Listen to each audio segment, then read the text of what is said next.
2, 1, and here we are live.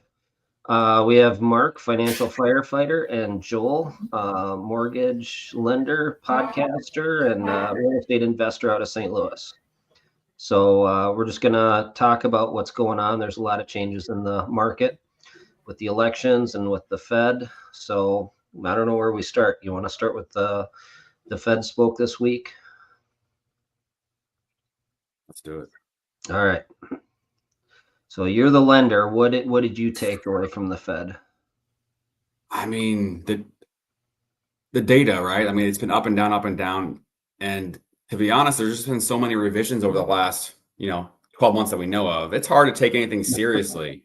Yeah. So my take from a high level is that the Fed funds rate's at 5% right now. The 10-year treasury is at 4.3. The natural correlation between the Fed funds rate and the 10-year is the Fed funds rate is typically below the 10-year. And this last several times that this flip-flop scenario has happened, we didn't see a meaningful drop in mortgage rates until the Fed funds rate got back below the 10-year. And so it's going to, if we're at 5, I think it's going to take a full percent of Fed funds rate drops, cuts to have a meaningful impact on it, because it's already priced into the 10-year. So how does that happen? Maybe if the data gets worse, inflation comes back down, but the inflation's higher. So I think you're going to see a lot of the sameness going on in terms of the interest rate market. So wasn't one of the Fed members, didn't she comment that she was wondering why mortgage rates went up, or the 10-year went up after they cut? Like they don't know what's going on? Right. Yeah. So what's the speculation on that? Are people afraid of the US dollar? Is it BRICS playing into this? Or is it just no one trusts the data out there? Yeah. I think if you're talking about the Fed's goal of getting inflation down to 2%, and if that's the actual goal, which I don't think it should be, in my opinion, but if the goal is to get to 2%, rate cuts isn't going to help that. So if that's their goal to get to 2%, which they've said multiple times, then leaving rates where they are is probably the right thing to do. But on the flip side of that, I'm talking to people every single day on basically personal finance. People that are looking to purchase a home, we're looking at their entire personal financial picture, credit card debt, personal loans, student loans, the whole thing. And people are struggling out there to pay the bills, let alone save money. And it's not being talked about. And it's having a mental effect on a lot of people. People are struggling mentally too, because they don't feel like they can get ahead. They don't see the light at the end of the tunnel. They're working 2 jobs and barely scraping by. And when you look at the aggregate, right, you have 140 million households out there. 56 million households don't make $60,000 a year as a household. 56% of Americans, this is based off of bank rate data from 2023, 56% of Americans don't have $1,000 saved. So yeah, there's plenty of people that are doing great. People that have owned real estate for 15 years are doing okay. They've got equity built up. They have a lifeline by doing a home equity, et cetera, et cetera. But there's so many people that are struggling. And so I just don't think from a mainstream standpoint that that's just being talked about enough. That people are just struggling. Mm-hmm. So rate cuts, while it may not help, from a global GDP or the whole, from a whole, it would help a lot of people, and it would help a lot of people. But then if Trump does enact this 10% credit card rate maximum, that would be a massive lift as well for the general consumer. Yeah, that's got unintended consequences. We can talk about that in a little bit. But I do see that a lot of people are hurting a lot more than the data is suggesting. So my belief is the data is kind of cooked. They keep doing these job revisions, 200,000 down, right?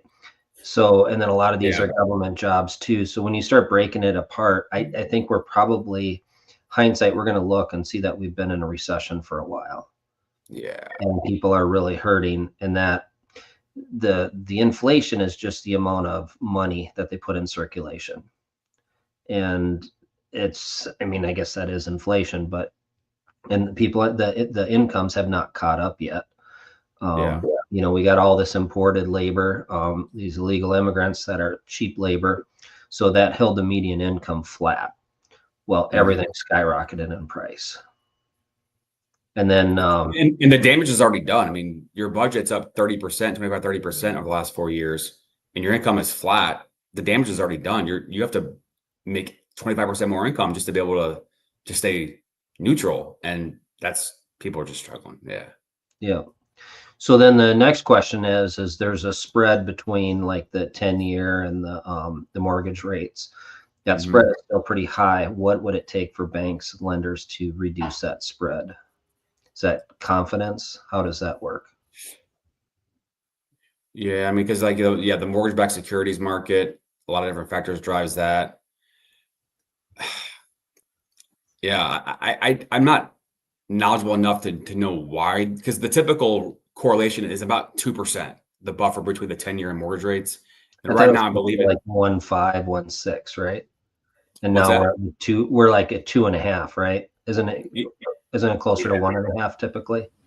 Well, it ranges. I think that the data that I saw was like 1.5 to 2.25 is a typical rough correlation, and it hovers in that middle lane. So yeah, 1.7, 1.6. It depends on which time frame you're looking at.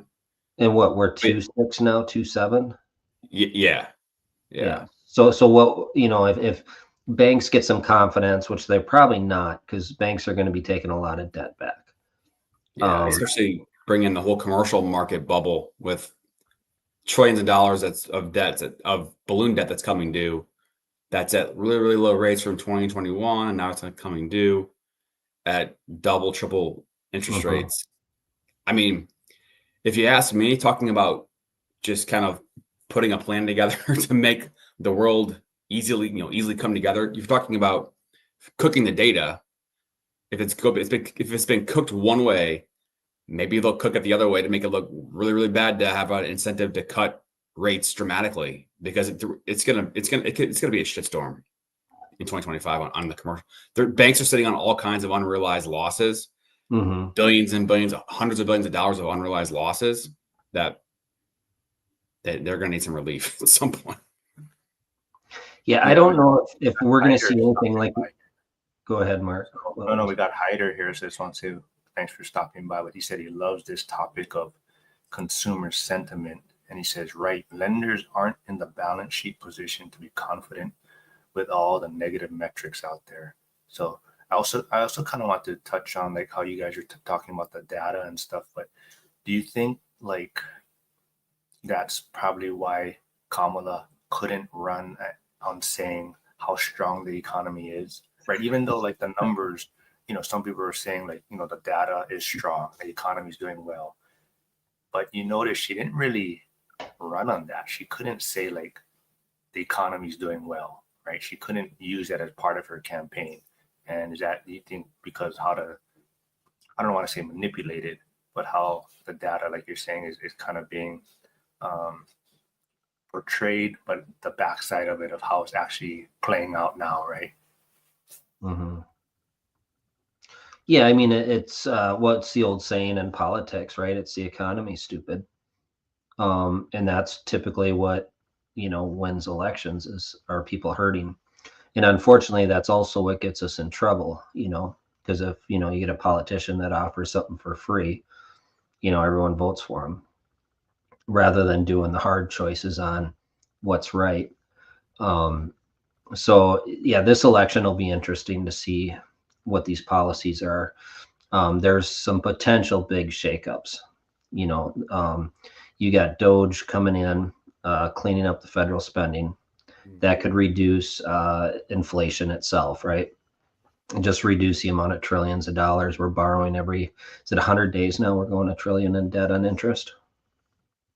It's something ridiculous. Yeah, something crazy. But kind of also, you guys kind of touched on a little bit about like they talked about the credit card interest rates. So like how you talked about how sometimes people are offering something for free is a way to get elected. So it sounds good, right? Like Trump wants to cap credit card interest rates at 10%. But you kind of touched on it earlier, it has secondary effects or consequences. So what's your take on that? You want to go first, Joel, or should I? Yeah, go ahead. All right. So the unintended consequences, once you start meddling in the private sector and you start regulating, whether it be credit card interest rates, usury laws on interest rates, or like rent controls, you start manipulating the markets, and then there's usually unintended consequences. So if you cap interest rates on credit cards, the banks are going to have no choice but to then go with better credit, and reduce the amount of credit they're extending out there, because now there's no premium for the risk they take. So if they're not going to get return for that kind of risk, they're not going to take that kind of risk. So those are kind of the unintended consequences. And a lot of those people on the higher rates do survive off of credit cards, right? And it's a vicious cycle. So maybe there'll be good consequences as a result. Get into more of a cash-based system. So yeah, it's hard to tell, but once you start meddling in the private industry, you start having adverse consequences that you don't intend on. So I'm not really a big fan of that proposal.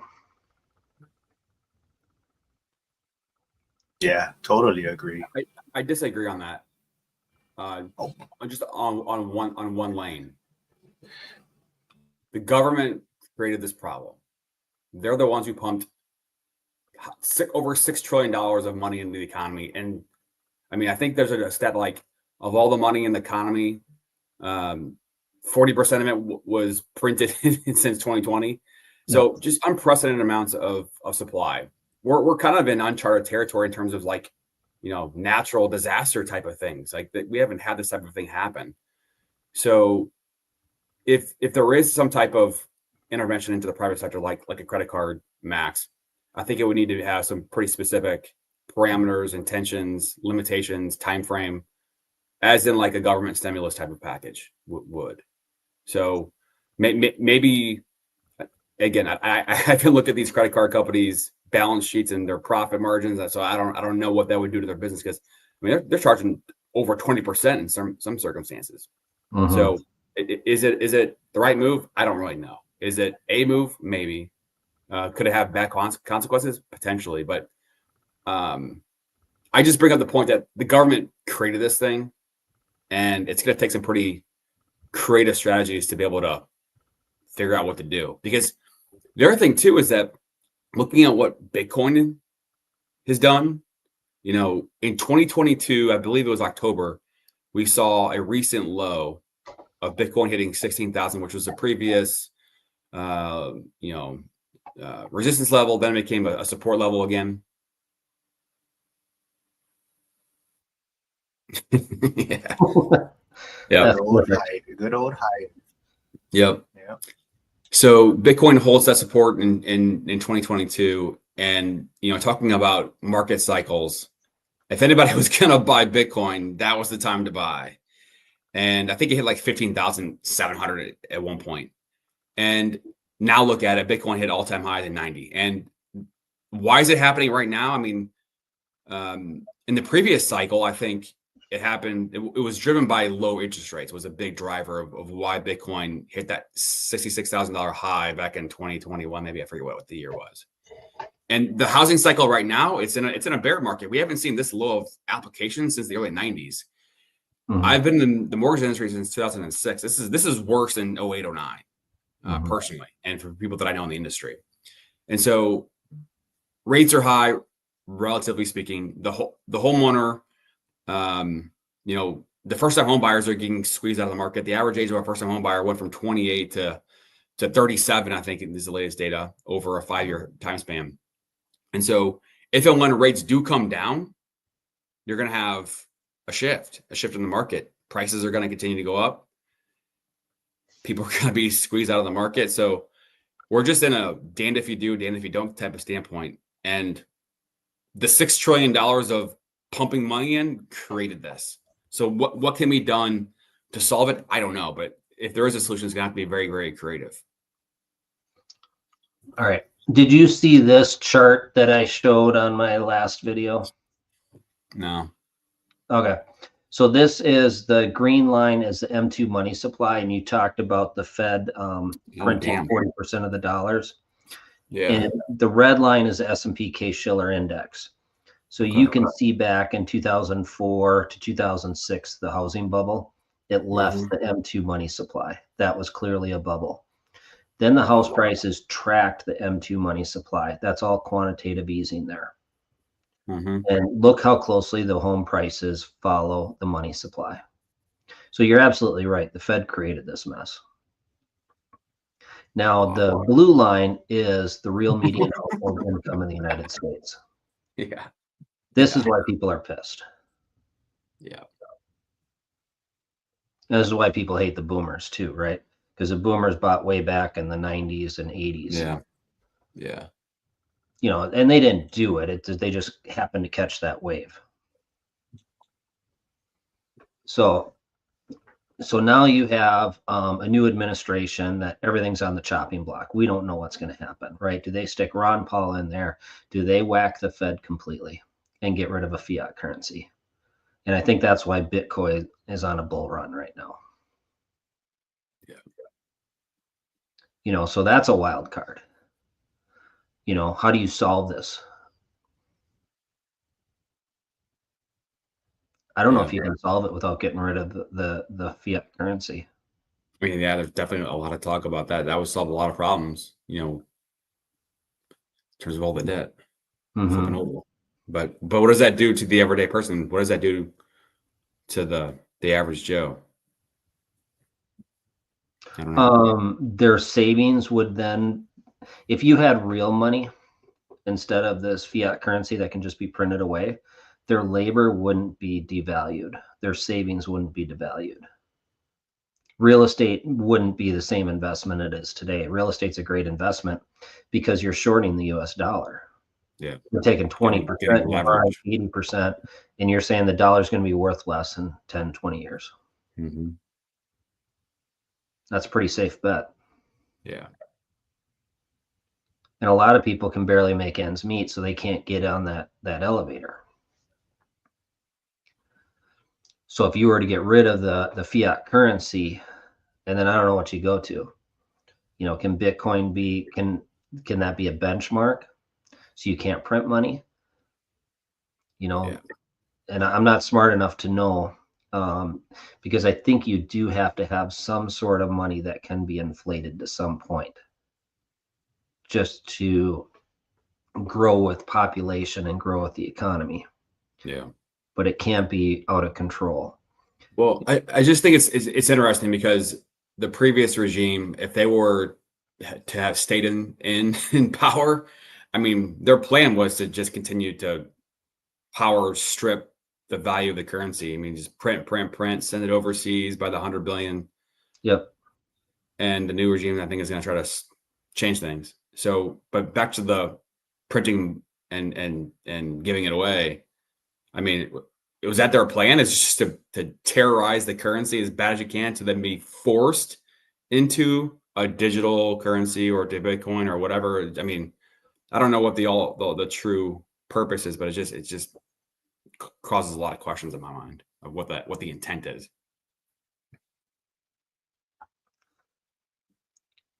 So All Nighter commented, I estimate the central bank digital currency would work great, very fast and efficient. Later on, once people are dependent and having diversified their personal monetary base, that's when the Orwellian controls will start to roll out. That's interesting. I was over in China here last winter. My wife's from China, and we went and visited. And you get into the Beijing area, and you get into the large metro areas, and everything's central, currency. It's all digital currency. You start getting into the smaller towns, they're still using cash. And it's just technology, right? It's just, you can't switch that whole country, right? It takes a lot of years. And there are the Orwellian controls on that central bank digital currency that is concerning. I don't know if we go that far, but we need some sort of benchmark for the US dollar. Back in 72, we took what was remaining left off the gold standard. at least we had a benchmark back then. Yeah. Have you ever looked at the website WTF happened in 1972? Oh, it's fantastic. Look it up. It shows just everything went amok after they took off the gold standard. That's when the printing started. That's when inflation started. Everything started getting out of control. So a lot of our problems are based out of that currency. And then when people are miserable and struggling, that's when the government can take more power. Yeah. Yeah, I think it's really just having balance of everything, like you're saying, right? I mean, we don't want to just print everything away, but at the same time, that helps with growth and us expanding.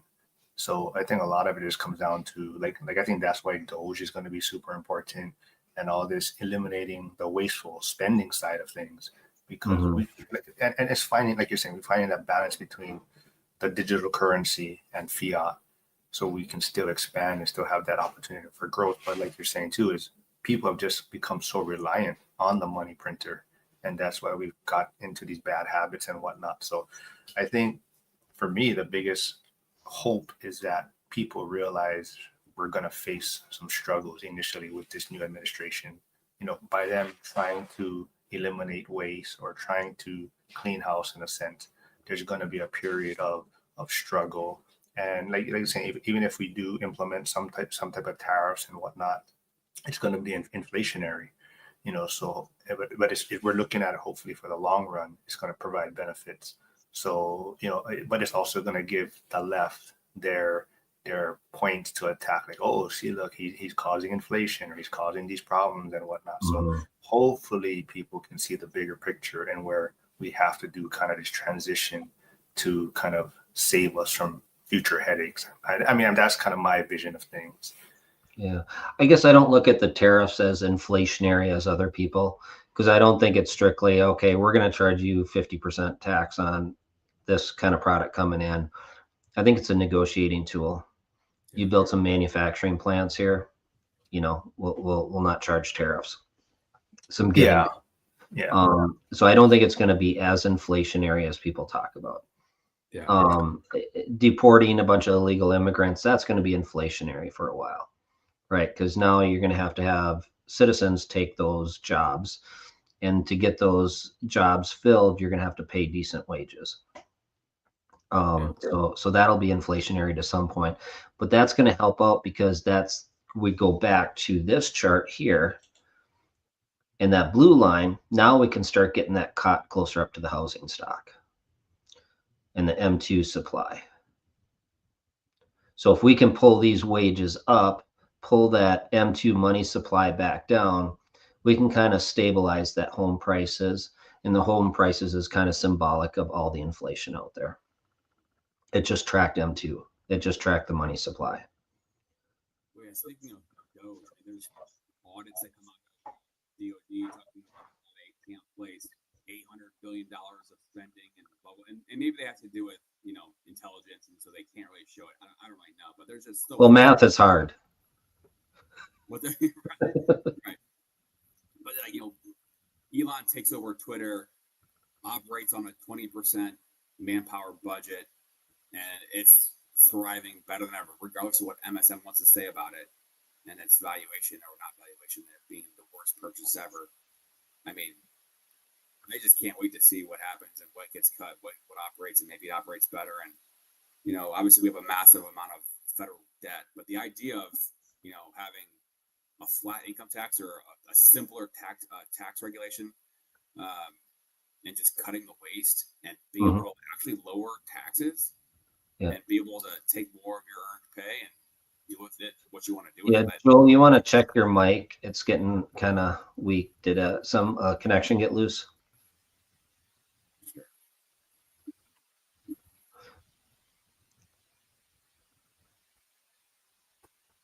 No, I said he said something Trump, so they're censoring him right now. Yeah, you really ticked someone off.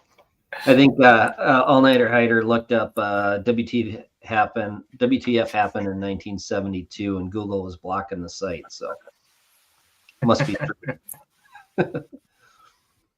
You guys ever heard the term vibe session? Mm-mm. So she's a pretty popular or big social media kind of economist, Kayla Scanlon, I believe. But she came up with this kind of vibe session where, like, kind of how we're talking about, where the numbers are showing something, right? But how people are actually feeling out there. And I think that really kind of showed in the election, the results, the turnout, right? Like, they keep saying like inflation is down, GDP is up and all these things, but it's what people are actually feeling out there, right? And I think that's where that whole vibe session has come from, where it's kind of people have different feelings on what's going on in the economy, and it really depends on where you're sitting at the table, I guess. Curtis, did you invite Curtis? Yeah, Curtis. Yeah. PE turned RE from. He's in school. He's in the Tacoma area. He's one of Dion's disciples. Okay. Hey, Curtis. And Curtis, just to let you know, the Bears are winning right now. So what? Yeah. Wow, America is shocked. Things are changing, man. Things are changing. Well, I mean, you can't get much worse. You can't get much worse. I've been good. I just got done with some clients. It's pouring rain out here, so I'm trying to warm up a little bit. And then just met the handyman. He's finishing up a bedroom turnover, so things are good. Cool, man. Thanks for hopping in. Have you met Craig yet? Have you been on any lives with Craig yet? No, I'm not met Craig. Where are you located? Tacoma in Washington. Okay, but it's always raining there. Yeah. But the temperature started to drop a little bit here. So before it was just rainy. Now it's cold and rainy. Okay. But plus he covers a lot of space. He's like 6'5" or 6'6", and so the rain hits him a lot quicker, and he has more surface area. Yeah. So Joel, did you get your mic figured out? Nope. Not anymore. No. Now we can't even hear you, man. So Craig, how you doing, man? How's your channel? I see you posting a lot more things recently. So how's everything working on that part? Oh, I've been just kind of scrambling here, just with trying to get a couple of units rented and fixing that one that got trashed. That's basically redoing the whole house now. And then so I'm trying to post on there when I can, and it's like today. I shot you a message here 2 hours ago. You want to jump on live? Opening, let's do it. So nothing's really thought out right now. It's just kind of responsive, and there's so much happening out there, with the changes, with the potential changes in the administration on the proposals. The other crazy one I heard is HUD is potentially on the chopping block. So Wow.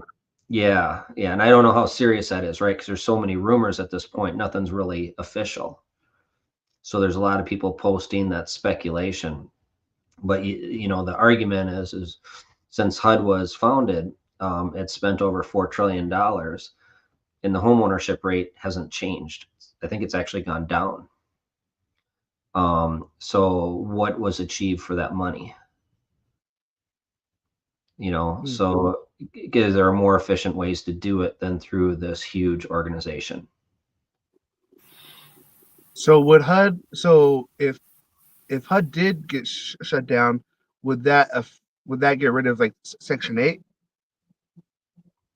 HUD administers the Section 8 money.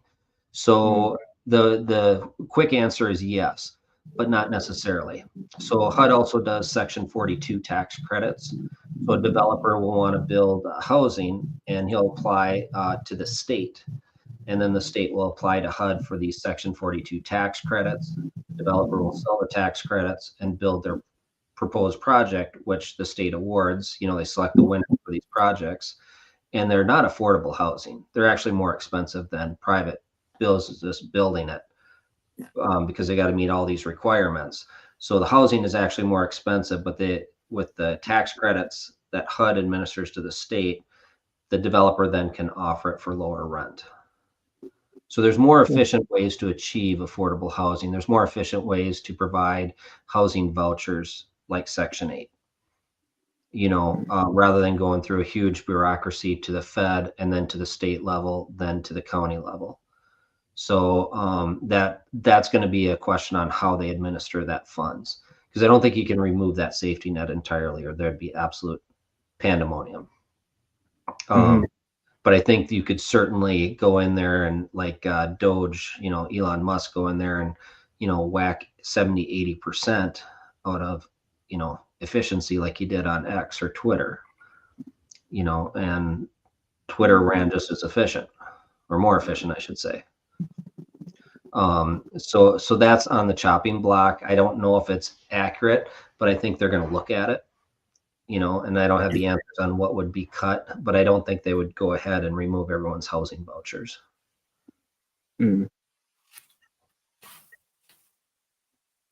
Joel, you guys saw that on the Pentagon? Yeah, I'm here. Another audit. Which did the audit? The Department of Defense? I think I just saw somewhere the Pentagon failed their 8th audit or something, and they can't account for don't quote me, but I want to say it like 8-something billion or something like that. Yeah, it was a big number. And then I saw the clip. Joel Rogan was. They were saying, how many have they failed? Every audit. And you just burst laughing. Every audit. Yeah, exactly what Hyder says too. Absolutely agree. There's always a more efficient way. Yeah, I think if we did something like that, we'd be in jail if we failed every audit. Yeah, I mean, $600. They know when we spend $600, right? And we don't report it to the IRS. So is your mic working now, Joel? I think so. Yeah. Yes. No. Better. Okay. All right. Do you remember where your thought was when you left off? It doesn't matter. You were on such a roll too. Damn. Hey, yeah, Craig, I was talking about Elon.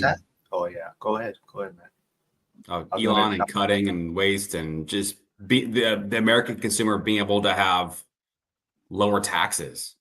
Get rid of all the bullshit, take home more money, and you put more control over the person's pocketbook. Just gets me pumped up to even think about that as being a possibility. Maybe it doesn't happen for a long time because you get a lot of debt that you have to be able to try to get out from under or reduce or attack. But yeah, here's one for you. Another rumor, and I don't know if it's on any official channels. I know Ron Paul has talked about it for years. Just get rid of the income tax. Yeah, that's kind of what I was alluding to. Didn't want to say it out loud, but yeah, that would be amazing. Yeah, just go to sales tax, and there's arguments to be made for that. Why punish work, punish spending? Yeah, so I sent this to one of my coworkers who's a big never Trumper, and he's kind of having a hard time right now with what's going on. But anyways, so I sent him this. So Hawaii did a historic tax cut for our counties and whatnot, but it says Hawaii projects $1 billion budget surplus now, despite historic tax cuts. So I was, because he's totally against tax cuts, and he thinks we should be taxed more and all these things. And I'm just saying, what? But anyways, I sent this to him, but he's definitely struggling with the results of the election. Yeah, I've got friends that are struggling too, and they bought into that Hitler stuff, that Nazi stuff, and it's like, what you're hearing is not true, So it's I feel bad because they really believe this is bad, and it's, how do you convince them? Yeah, what's real tough is I'm a teacher, and so during the election stuff, I could see the kids kind of soak in whatever they're hearing at home or seeing on social media, because there's a lot of kids that were stressed about it too, and I'm like, you're in 6th grade or you're in 8th grade. Why are you so panicked? Mm-hmm. but it's just because of what they're hearing at home. Is it at home or is it through all the media channels? I think it's from talking with them. I'm like, oh, where did you hear that from? It's probably a good, like a good mix. I don't know the exact kind of like the ratio, but a few of the kids said, oh, my family said we're gonna get deported if this happens, or they hear things on social media, and so it's probably a good mix of both.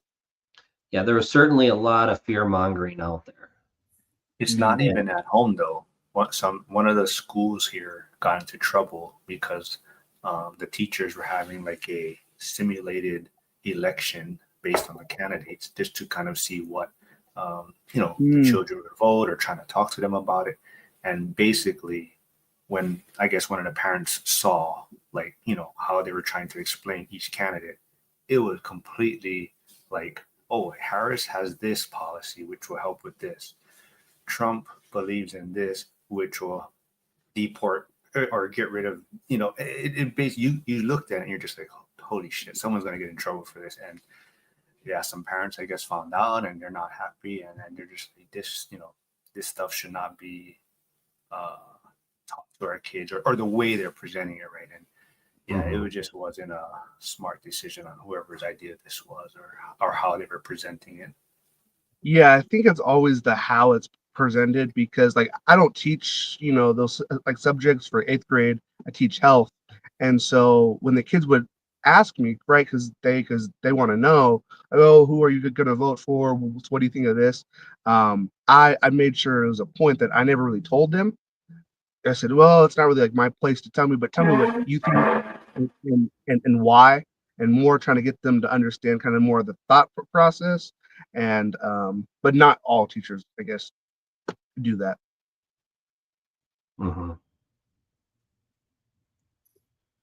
Yeah, the fascist commentary and rhetoric, Pete Ducey, and addressing and asking questions to KGP, and she just completely dodges the subject. Okay, so now that the election's done and you've had all this rhetoric about him being a fascist and dictator, what do you think about this now? And she just never answers any questions. I mean, it's just pure mockery of what that position has become.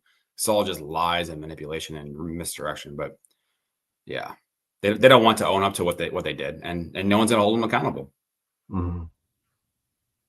I think the media's got a black eye on this.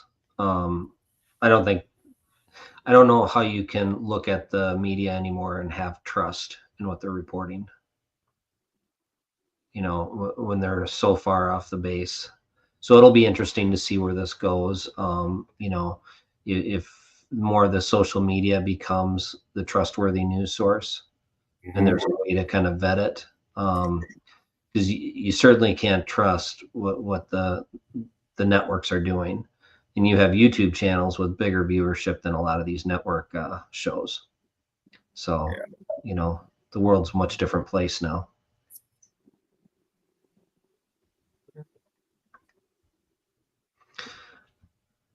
So I see, Mark, you shared some YouTube videos in the chat. What do you got there? I'm just sharing Hyder's YouTube channel, Curtis's PE Turn RE channel, Okay. Joel's channel, so everyone go check them out. I'll even put I don't know if anyone's here hasn't heard yet about Frank Old Guy REI's t-shirts that he's selling for the one rental at a time event in February in Vegas. He's trying to raise some money to give or donate to the Blind Center. So I'll put a link for his PayPal for the shirts.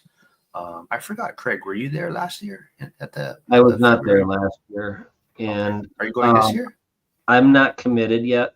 I'm trying to head over to China here, but I ran my passport through the laundry.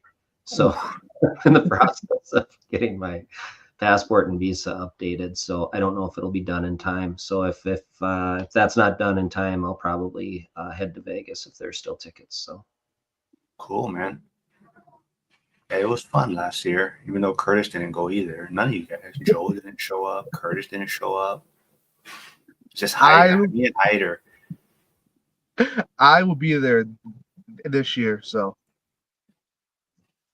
Yeah. What Wear are you your guys seeing in your Bears market? jersey and Crocs. What was that, Craig? What are you guys seeing in your market right now? Ooh, that's a tricky one. I mean, Hawaii's always, limited supply. So our prices are still, I guess you would say there's maybe flat or even going up. So we're still over, $1 million for median single family homes. But yeah, inventory is super low. But yeah, you still have a lot of money coming here. I mean, there's still a lot of people paying cash. There's a lot of foreign money still. I wouldn't want to say, I don't think the right way to put it is money laundering, but we do have a lot of favorable HELOCs and things like that here. So I think a lot of people, pay cash for properties and then borrow against it. So like right now, you can get HELOCs at like 5.9% on HELOCs. So I think a lot of people, that's what they do. They buy something cash and then just borrow that money back out again. What did you say the median home price there was? On Oahu, you're looking at probably 1.1 right now. Okay. Yeah. But then where I invest, Pittsburgh is definitely a lot more inventory than last year. So the market is it's busy. It's picking up, but definitely rents have kind of flattened out. So from an investor standpoint, I've noticed like rents. I'm actually on a few that couple turns I just had is actually a little bit lower than what I previously had it rented out as. So, but I think that is just I think Zuber talks about it quite a bit. It's just we all got kind of caught in that little time period where things are just all going up, and it was just a crazy time. But I definitely feel as if I'm out of that kind of newbie phase a little bit. So I'm actually okay with not asking for top dollar in a sense, or because I realize the vacancies and having a better tenant in place is more important than commanding, $50 more a month or $75 more a month. So I think that's why, from that standpoint, it's a lot easier to be okay with being a little bit, as far as maybe, I don't know if you'd say under market, but taking a little bit less to just get a quicker turn and more applicants and a better quality tenant in place. Then when I first got these properties, I'm like, no, I want this much because my research told me I'm going to get 1,500, so I'm going to stick to my guns, and this is what I'm looking for. And then the property might sit a little bit longer, right? So I think that definitely helps, is going through some period of time where you start realizing like, oh no, when I turn the property, that's when it costs me a lot more money, right? Or when if I only have a person staying there for 1 year, I'm not really making progress here. Mm-hmm. What do you pay for turns since you're managing out? You got to pay an agent or the manager to fill it, so that's all your profit, right? Yeah. So that's I kind of have like a hybrid model set up in Pittsburgh. So I have two property managers in a sense. I have one that I originally started with. So they manage like 7 of my properties, which is kind of, I kind of just stuck with them, and they do a great job. So I didn't want to like cut ties with them. But I also want to start working with some other individuals. So I kind of self-manage those in a sense, where I'm the one communicating with the tenants and whatnot. But whenever there's like maintenance or things like that come up, they're the ones that kind of handle it. So my management fee is very minimal on that side. It's more just whatever maintenance comes up and those type of things that I'm paying for. But definitely I have more work in a sense where I'm following up with the tenants if there's an issue or if they're late on rent, and so I have a little more work from that standpoint. But I think it definitely makes you a better investor. I mean, you definitely learn a lot more about the processes, and I probably even learned a lot more about my properties from that standpoint because I've never been there, I've never seen them in person. So on paper, from pictures, they look fine, right? But when you even just talk to the tenant and they're trying to explain, oh, this issue is coming up, or or this part of the yard needs this. And now I'm starting to actually be able to almost like, not that I haven't been there yet, but I can actually see the property a little bit more and maybe what kind of issues I might face down the road. So it's almost like, maybe, to kind of talk about, is this a property that I might start figuring out how I'm going to unload maybe when the market shifts, right? Because I can foresee, some of these things the tenant might be talking. So there's one, like I have a yard, it's on a hill, and I had no idea really about that when I bought the property in a sense, but it's kind of like whose concern is that, right? Like, does the tenant responsible for that? But now I have a tenant trying to do the yard on a sloped hill with a big drop off. Do I want that liability, or am I going to pay for it to get the yard done? So, or is this one of those properties where, it's solid, it's a basic, but am I going to start looking at down the road, like this would make the most sense to unload it, when the market turns, or give me a point to where I can get a good return on it and get into maybe a better property. But yeah, so those are things that's a lot of things that I've learned. And like I said, just even, it makes you a better investor, and being able to like really communicate with the tenants. So if you're not going to really be hands-on as far as you're in that market in a sense. Kind of a long answer, sorry. No, that's perfect. I manage myself, and everything I do is local. How about you, Curtis? Do you invest locally? Do you manage yourself, or do you source that out? Yeah, I invest locally, and I manage all of them. They're not that far apart, so it's not too bad. When I look at rents, we've started to kind of see them flatten, not really drop. I guess the higher end has dropped down a little bit more to like the median, which is good. And as far as things selling, single families are sitting a little bit longer. That's not what I invest in, though. If you look up in Seattle, which is about 45 minutes north, what's really popular right now is the dadu plays and the ADUs. The area that I invest in, those laws are going to be updated come like the summertime. And so I feel like some people are kind of having a holding pattern, just waiting to see what those are. Because the state, every county has to have updated ADU and DADU laws by, I think it's June of 25 or July. Okay. How about you, Joel? St. Louis? St. Louis, I've got some stuff in Florida. All my stuff is third party managed. Speak up. I didn't hear that. Yeah. All my stuff has been third party managed. But yeah, I've been going through some shit. Like my property manager on my Florida short term rental, they've had lawsuits against them for not financially managing their own processes and funds. So I'm dealing with stuff on my Florida stuff. So it's just Where is that? Destin. Okay. Panhandle area.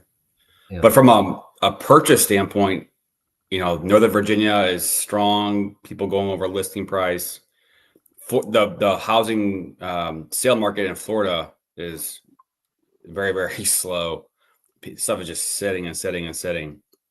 The Raleigh, Charlotte is strong. Here in St. Louis, it's pretty strong as well. I mean, there's not a lot of inventory, relatively speaking, and so home sales they're staying longer, but they're going over a list price depending on the scenario. So it's just it's a pretty strong market here in St. Louis in terms of a seller's market. Florida is interesting. I bought in, I think, 2017, 18. Then I sold in 22, 23. Well, 22, not 23. And then watching the market again, I think next year I may consider buying back in. But I didn't like the way the short-term rental market was going. It felt wrong to me. Everything about it was wrong. There's too many people going into it, and the management on it. Frank, old guy REI stopping by. What part are you about looking, Craig? In Florida? Yeah. I'm wide open. I was down south of the Daytona area before. Mm-hmm. That's kind of the East Coast. The Minnesotans, they tend to go down on the Gulf side. So it's, you know, the New York attitude was pretty prevalent in the Daytona area. But nice properties down there.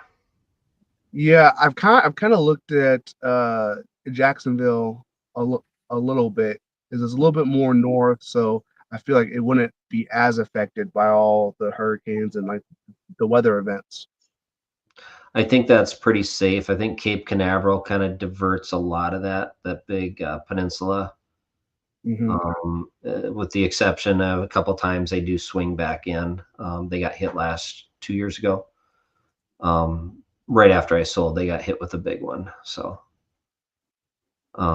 but Jacksonville is a good area because that's got a good economy. So you have jobs there, so you're not just dependent on tourist market. You actually have a thriving economy. Orlando, you know, same kind of thing. And then the other markets I really haven't dug into too much. So, but everything I do is local. Manage myself and do the work myself, all the repairs myself. And you know, I've tried hiring it out. It drives me crazy because they just don't do it right. So, Yeah. Did you One ever of the hear problems that, Curtis's story about house hacking, Craig? no. He never had a shower in his first house hack. He used to shower at the gym, his mom's place, his girlfriend's place, but that's how he got on board and got on the property ladder. He boarded off her room and now he's on what, second one, third one, right? Or no? Nope, property too, but it's a triplex. Yeah, so my first house hack, yeah, no shower, no kitchen. It was like dorm. It was like a college dorm, basically. But Okay. I had to make it happen at my new place. I have a kitchen. I have laundry. It's like a whole new life. I feel like I really upgraded. By having a bathroom and laundry. Yeah, like I have all the adult things. I'm like, holy smokes! But I'm getting a roommate because I have so much extra space. I'm like, I don't even know what to do with it. So I'm gonna get a roommate here shortly. Yeah, with extra space comes extra responsibility. Yeah. Oh, there's a question from Trade Better. Do you think Jacksonville might get hard as a port city because of the potential tariffs? No. No, I think the tariffs issue is overblown. I think there's a lot of fear mongering going on that. I think that's a negotiating point. And it's a world economy. You got manufacturing happening all over the place.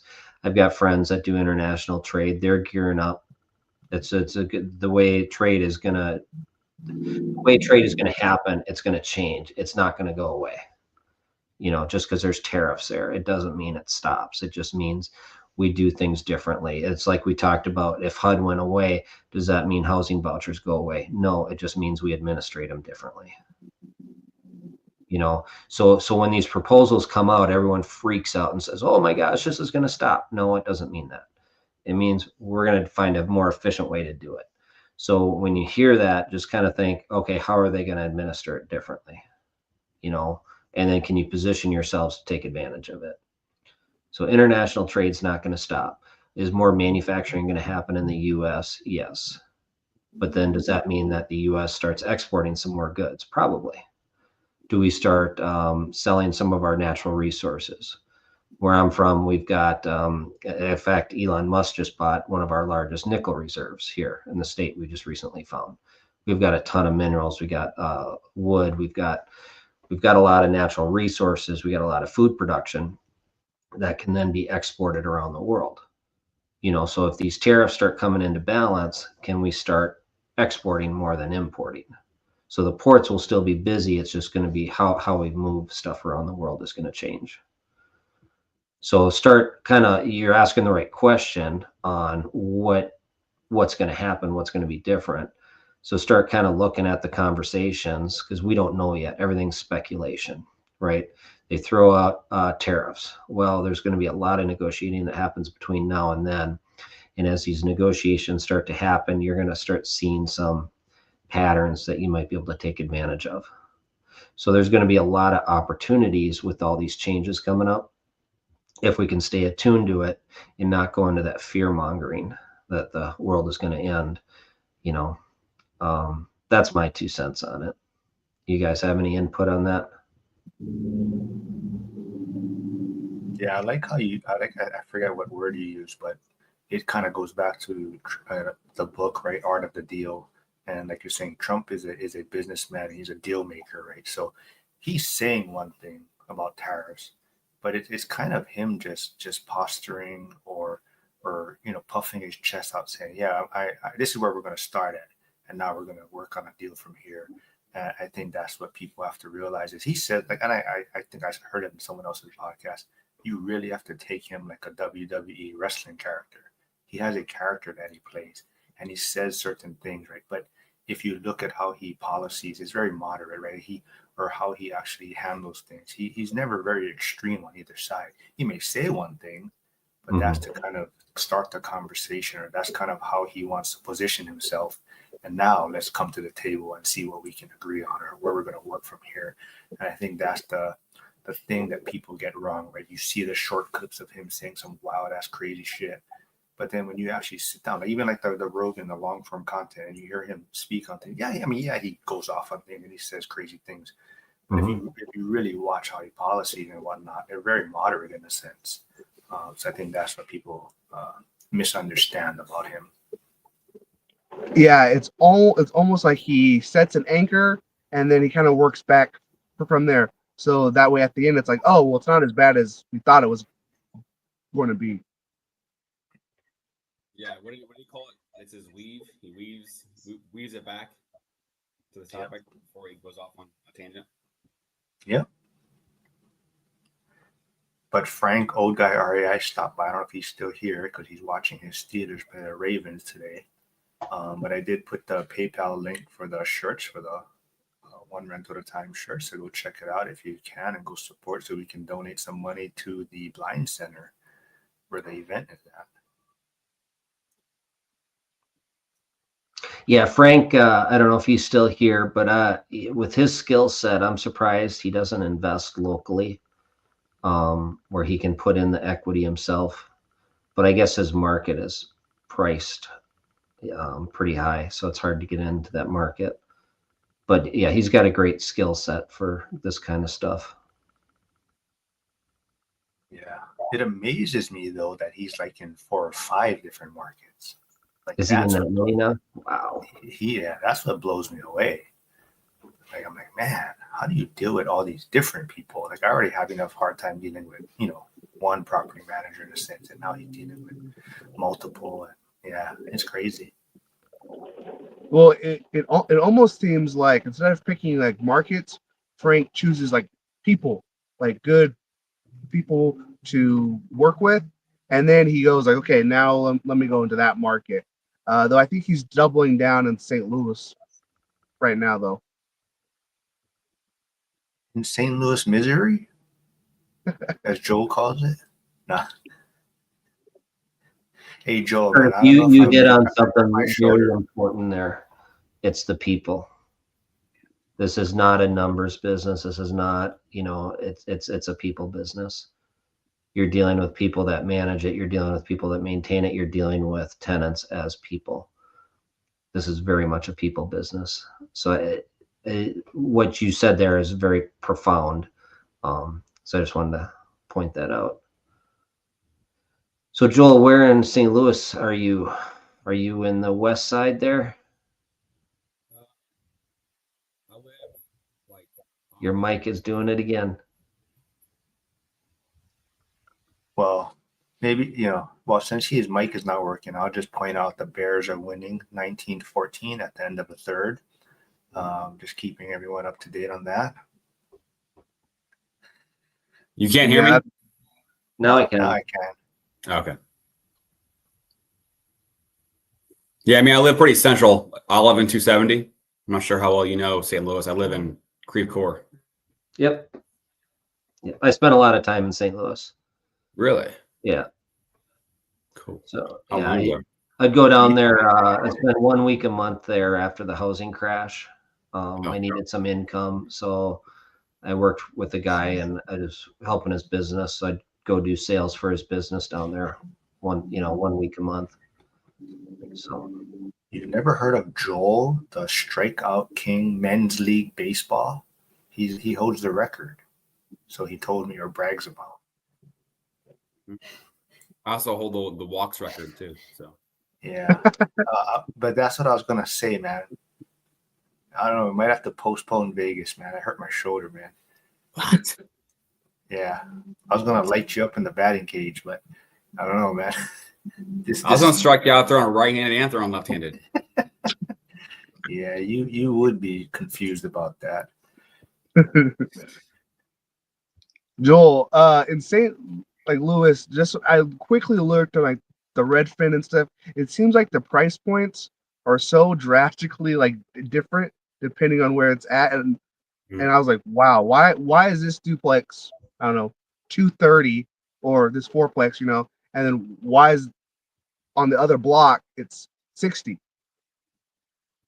Oh wait, if you're talking like the exact same like zip code? Yeah, well, just when I looked at the St. Louis multifamily, I was like, holy smoke, the range here is crazy.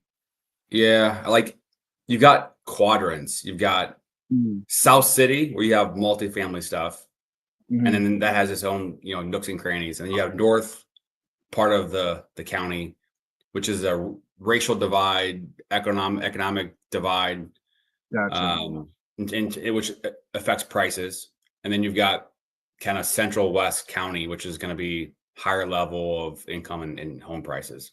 So then you have the Illinois side, the Metro East, which is a different animal itself. So there's a lot of people that are purchasing up in North County, single family rentals by the tens, 1, 2, 4, 5 packages.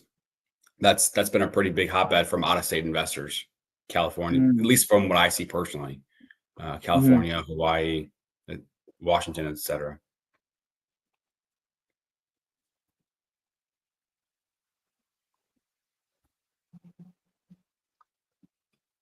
all right. Yeah. No, I was gonna say something, but I can't even remember. About how you're scared we struck you out? No, now I remember about how I got called I don't want to say it on your channel, but that person that posted my shit on X. Yeah, did I send you that picture? They said, "Look at this goofy." Yeah, I said, "Look at that goofy ass Trump loving whatever." Yeah, I was like, "Oh man, it's called." They put my picture out there, everything. I was like, what the hell is going on? What kind of pot did you stir? No, so I shared, how what is that 4B? All those people shaving their heads and saying the women that I'm not gonna have that. So somebody posted a picture of look at the hot right conservative women or whatever. And then I shared someone else's picture about it. It almost looks like those gremlin looking things with they have colored hair, and they're like, well, we're not going to have sex with you if you voted for Trump. And I put that, and then there's people are like, oh, look at this goofy ass guy posting this, trying to, and I'm like, whatever. But yeah, people are so sensitive on there. Probably Joe did that.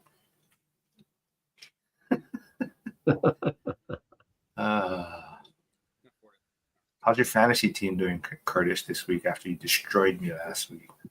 Well, I basically won the championship last week. Once I beat you, I really stopped just paying any attention to it. We're doing okay at the moment. The year did not go as planned. I thought because I had the number 2 pick, so I was like, okay, I'm gonna always get some high points. But once Tua went down, Tyreek Hill stunk. Yeah, Tua's back, so that should help. But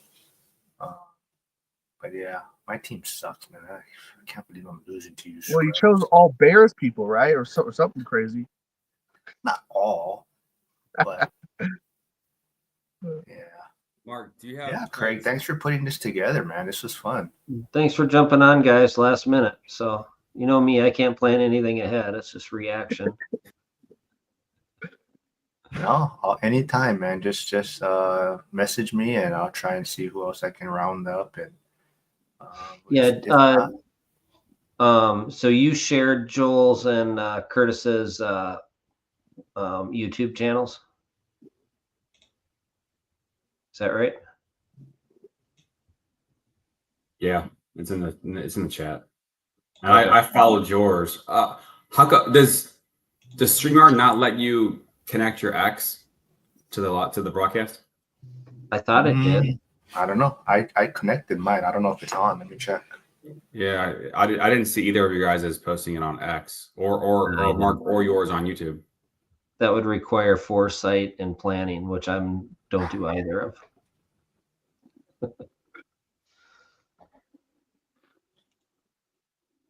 Well, my coconut wireless seems to be working a lot better.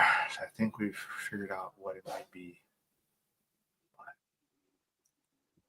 But not the same issue where I got booted off my own live and basically Curtis guys took over the last time. I was stuck in the comment section. Yeah, that was really unexpected. I turned into the host. No, you guys did a good job, man.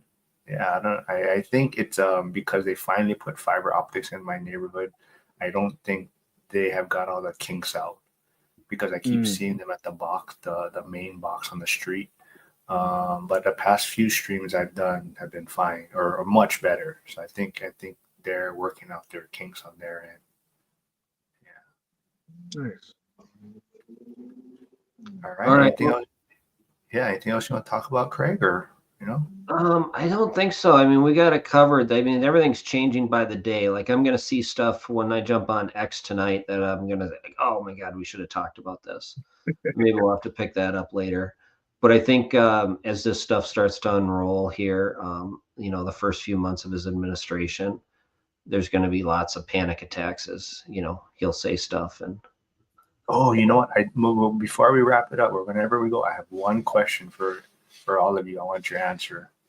So whenever we're done, let me pop my last question, and then we can go from there. All right, Joel, you got anything to add before we close it? Yeah, I just want to say, like, there's all this speculation of Biden voting for Trump, and like, oh, you're muted. But like the pictures of them together, like you haven't seen Biden so happy in 5 years, 6 years. That was my question. That was what my question was. Did Biden vote for Trump? But okay, I say he did. Stealing your thunder. I'm sorry. I think it's Jill Biden's doing. I think Jill is pissed at the Democratic Party for making her husband, who clearly has mental issues, go through all this stuff and then disrespect him like that. I think she's the one who said, okay, Jill, this is what we're doing. Because she wore that red suit one of the recent days before the election. I was like, okay, she's voting red.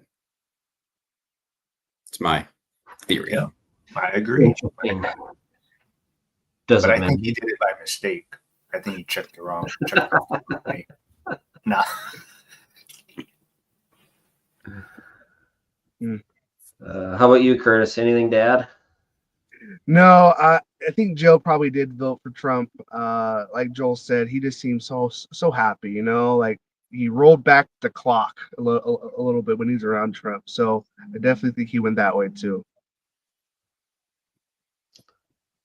Did you guys see the meme of, you saw the one where they're on the plane right now eating McDonald's with RFK, Musk, and then there's somebody put in Biden's picture like, can I join you guys? But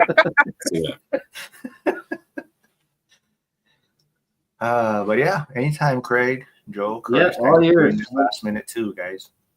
Cool. All right, fella. Thanks, everyone. See y'all. Have a good night. All right.